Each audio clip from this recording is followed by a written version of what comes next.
Porque vamos a hablar de salud mental. Hoy día se entregaron los resultados del termómetro de la salud mental, ¿no?, que hace la Asociación Chilena de Seguridad en conjunto con la Universidad Católica. Es un estudio que se realiza desde el año 2020 que da cuenta, ¿no?, hace un seguimiento de cómo está este tema tan importante en nuestro país, la salud mental, a propósito evidentemente su origen ahí en pandemia. Vamos a hablar, de preocupación. ¿Usted tiene preocupación excesiva? ¿Tiene problemas para relajarse? ¿Siente nervios, angustia, mucha tensión? ¿Es incapaz de no preocuparse? Varios se van a sentir reflejados con esto, incapaz de no preocuparse. Bueno, esto también se analizó y dentro de de las conclusiones que tuvo esta versión del estudio dice que 1 de cada 4 chilenos presenta síntomas de ansiedad. Vamos a desglosar justamente este estudio con una de las personas que ha trabajado también en este termómetro de la salud mental. Esta es la 8ª versión que se hace este estudio, insistimos, ¿no?, que comenzó en pandemia para ir monitoreando cómo está la situación de la salud mental en nuestro país. Evidentemente ha ido mejorando, ¿no?, mejorando en relación y en comparación a cuando estaba el confinamiento, cuando había cuarentena, cuando había más incertidumbre que ahora, pero de todas maneras es una tremenda herramienta para ir, como decimos, monitoreando la salud mental en nuestro país. El principal malestar psicológico en Chile, según este estudio, se mantiene la ansiedad. Esto es lo que arroja también este estudio que hace la Asociación Chilena de Seguridad y el Centro UC de Encuestas y Estudios Longitudinales, justamente ahí de esa casa de estudios. Dicen que cerca del 25, es un 24,8% de las personas encuestadas que exhibieron este problema, la ansiedad en salud mental. Hemos ido avanzando, retrocediendo. ¿Cuáles son los problemas que afloran? Ahora se lo preguntamos a quien decíamos, ¿no?, participa del estudio, es académica de la Escuela de Medicina de la Universidad Católica, la psicóloga Antonia Errázuriz está en línea con nosotros. ¿Cómo está, Antonia? Buenas tardes. Hola, Loreto, ¿cómo están? Muy atentos también, ¿no?, esta herramienta que ha sido tan útil y que ha reflejado, hecho un seguimiento desde la pandemia del año 2020 y que ahora entrega su 8ª versión. Hablábamos de la ansiedad. ¿Eso se mantiene entonces como el principal problema psicológico en Chile?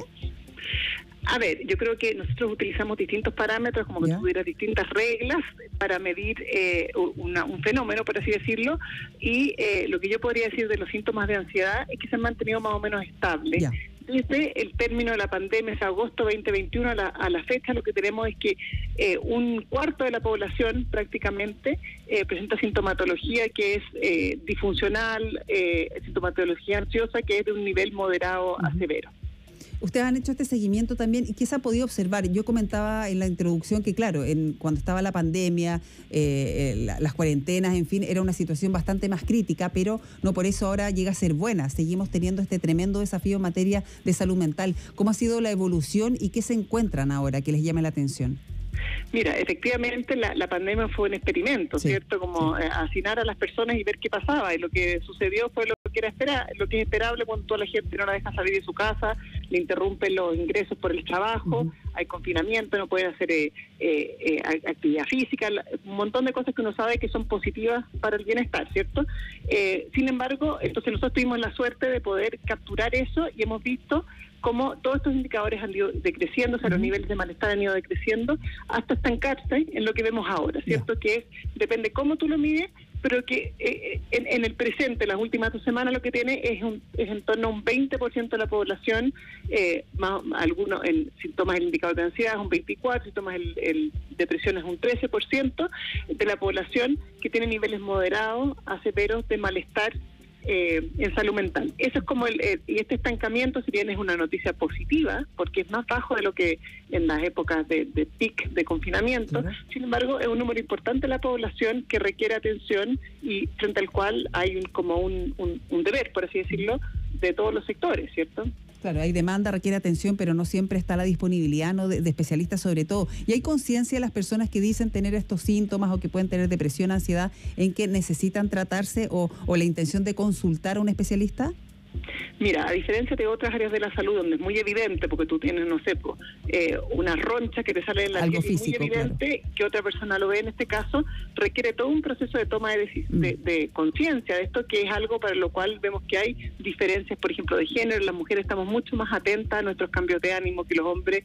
Hay temas de socialización, pero también hay temas que tienen que ver con cierta alfabetización en el sistema, de saber cómo recurrir, dónde recurrir, es como, no sé, sacar un certificado de nacimiento. Uno dice, ¿dónde voy? ¿Dónde queda el registro civil? ¿Cómo tomo hora? O sea, hay todo un proceso de saber cómo funciona el sistema, pero además hay un grupo importante de personas que, a pesar de tener de sufrir esto, de reportar, tener dificultades para, por ejemplo, para dormir adecuadamente, para estar altamente preocupada, sentir baja autoestima, etcétera, como la mitad de las personas que reportan esto a niveles moderados, severos, igual dicen que no tienen la necesidad de consultar. Y es ahí donde uno también puede entrar en toda esta cultura que hay sobre qué significa consultar, cuánto vale consultar, a quién consulto, dónde, cuándo, qué me espero de eso. Y también hemos mirado eso, pero no es tan directo, es bastante más sofisticado cuando son problemas de ánimo, problemas de salud mental, que cuando es algo, como decía, ponía el ejemplo de tener, no sé, algo tan visible para el resto. Claro. Y ahí una de las razones para no consultar, la principal sigue siendo la falta de financiamiento. Sí, es la más, es lógico, porque ante cualquier acción uno costea cuánto vale esa acción, claro. Entonces es lógico esperar que cerca de la mitad, pero también hay temas en los cuales se puede hacer porque eso significaría que lo que hay que hacer es aumentar el financiamiento, ¿cierto?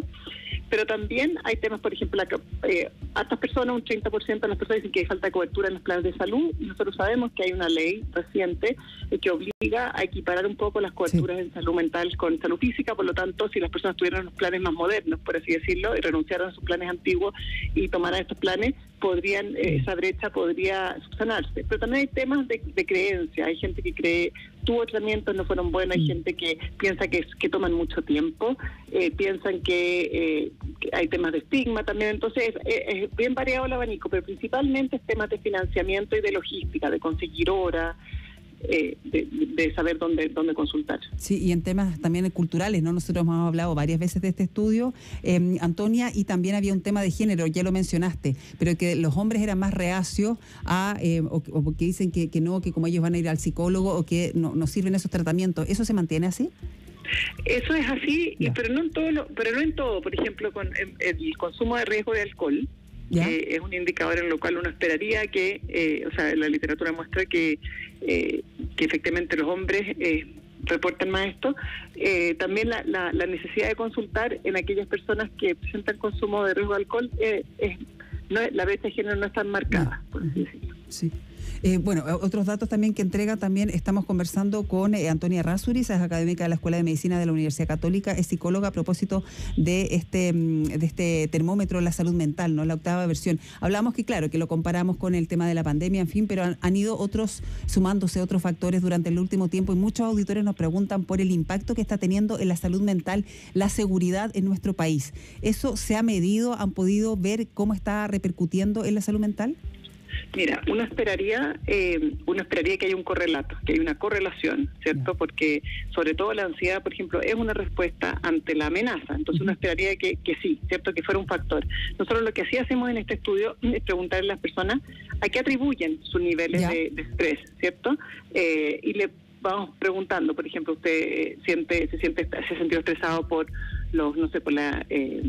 por la posibilidad de perder su empleo, por el miedo a contagiarse, y hemos incorporado el tema de la inseguridad, que aparece muy elevado y aparece como una de las principales causas que la gente declara. Ahora hay que entender que las razones por las cuales las personas, a lo que se le atribuyen las personas, son racionalizaciones, o sea, son explicaciones que el ser humano se da a cómo se siente, pero es interesante que eso está muy por encima de otros estresores que uno esperaría, como son la situación económica del país.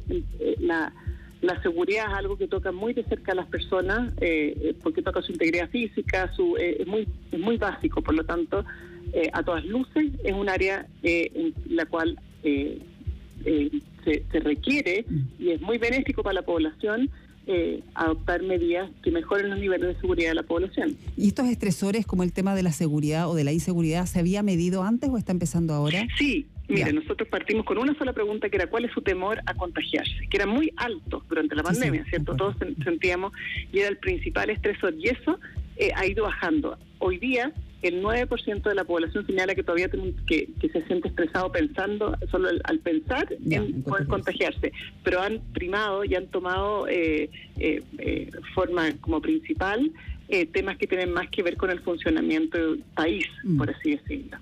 Y en cuanto a estos estresores, porque tú dices que, entiendo, era el segundo o era de los primeros estresores, ¿no? El tema de la seguridad. ¿Cuál es la principal preocupación de los chilenos ahora en términos de que se ve reflejado en la salud mental? Bueno, esto es quiero volver a enfatizar que es lo que la gente reporta, ¿cierto? Y nosotros también entregamos una lista cerrada, o sea, por ejemplo, si a ti el calentamiento global es algo que a ti personalmente te estresa, no va a aparecer dentro de las alternativas, ¿ya? Entonces es importante. Pero el principal, y es en torno al 60%, ser víctima de la delincuencia. Y ahí baja en torno al 40% de las proyecciones económicas, los cambios sociopolíticos, a un 25% la pérdida del empleo y, como te decía, el contagio un 9,2%. O sea, es como que si la delincuencia, que es algo como en el independiente de que te suceda a ti directamente, la posibilidad de ser víctima es algo que en más de la mitad de la población se asocia directamente como un factor que genera estrés el solo pensar en eso. ¿Y cerca del 60% es lo más alto que han detectado ustedes en todos los años? Se ha mantenido en torno entre el 60 y el 70%. Siempre he tomado el primer lugar. O sea, y me imagino que eso también los políticos lo miran de cerca como algo que la gente quiere oír medidas, pero es interesante ver que esto tiene un correlato en salud mental. Sí, por supuesto, y que lo manifiestan las personas también y que está interrumpiendo, o sea, desde que altera la vida hasta altera el sueño y otras cosas, ¿no?, como consecuencias de la salud mental. Y principalmente el modo de vida, porque es muy importante que para entender los cambios en salud mental tienen mucho que ver con, yo ponía el ejemplo de cuando hubo confinamiento, bueno, pero no podías hacer actividad física, no podías socializar, no podías verte, no podías utilizar tu red de apoyo. Entonces, al final, estas medidas como la delincuencia, ha hecho que estas situaciones como el aumento de la delincuencia, han hecho que las personas empiecen a hallar un estilo de vida distinto, de más repliegue, me imagino, de funcionar en espacios más que generados de seguridad. Entonces, todo eso también tiene un correlato a nivel de experiencia humana, por ejemplo. Claro, son varios datos que entrega, ¿no?, esta termómetro de la salud mental que hace la Asociación Chilena de Seguridad junto con la Universidad Católica de Chile. Vamos a estar desglosando también en nuestra página web. Antonia, le queremos agradecer mucho a la psicóloga Antonia Errázuriz, es académica de la Escuela de Medicina de la Universidad Católica. Muchas gracias, Antonia. Buenas tardes.